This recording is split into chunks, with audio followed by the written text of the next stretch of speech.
ప్రసిద్ధ పుణ్యక్షేత్రమైన పిఠాపురం శ్రీ రాజరాజేశ్వరి సమేత ఉమా కుకుటేశ్వర స్వామి వారి పాదగయ దేవస్థానంలో మహాశివరాత్రి అనంతరం హుండీ లెక్కింపు కార్యక్రమం అత్యంత పారదర్శకంగా జరిగింది.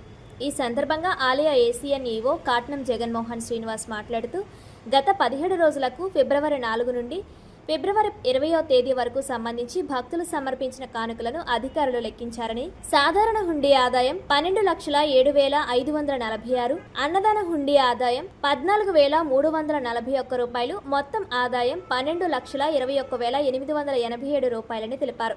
ఈ లెక్కింపు కార్యక్రమంలో chief festival officer Chaganti Suresh Naidu, కార్యనిర్వహణ అధికారులు బి మతి ధనలక్ష్మి, కె రవితేజల పర్యవేక్షణలో ఆలయ ఏసీఎన్ ఈవో కాట్నం జగన్మోహన్ శ్రీనివాస్ ఆధ్వర్యంలో నిర్వహించారు.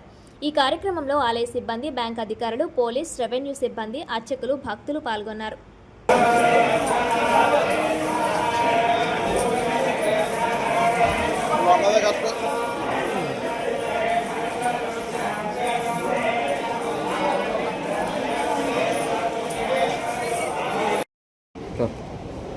ఓం నమ శివాయ.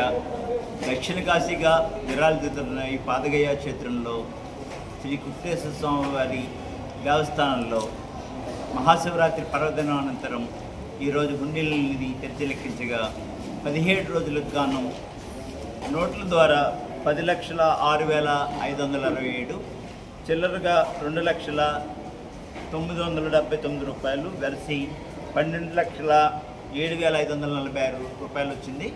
అదే విధంగా ఈ క్షేత్రంలో జరుగుతున్న నిత్య అన్నదాన హుండీ ద్వారా 14,341 రూపాయలు వచ్చింది. వెరసి 17 రోజులకు హుండీల ద్వారా 12,21,887 రూపాయలు హుండీల ఆదాయంగా వచ్చింది. ఈ హుండీల ఆదాయంలో విశేషం ఏంటంటే 14 విదేశీ నోట్లు వచ్చినాయి. అది విదేశీ భక్తులు కూడా కొంతమంది హాజరైనట్లుగా ఉంది. మీకు ఈ డబ్బులు మారకం ద్వారా ఎంత వచ్చిందనేది విడిగా బ్యాంక్ నందు జమ చేయడం జరుగుతుంది. ఈ హుండీల పర్యవేక్షణకు జిల్లా దేవాదాయ శాఖ అధికారి గణపతి నాగేశ్వరరావు గారు, chief festival officer Chaganti Suresh Naidu గారు కూడా హాజరయ్యారు. అదేవిధంగా సమీప ఆలయాల ఈవోలు రవితేజ గారు, ధనలక్ష్మి గారు, ఇతర సిబ్బంది, చైతన్య గోదావరి బ్యాంక్ సిబ్బంది, స్థానిక పోలీసులు, రెవెన్యూ సిబ్బంది అందరూ హాజరయ్యారు. వారందరికీ ధన్యవాదాలు. శివరాత్రి గతంలో కన్నా సుమారు 1,00,000 రూపాయలు అదనంగా ఈ సంవత్సరం ఆదాయం వచ్చింది.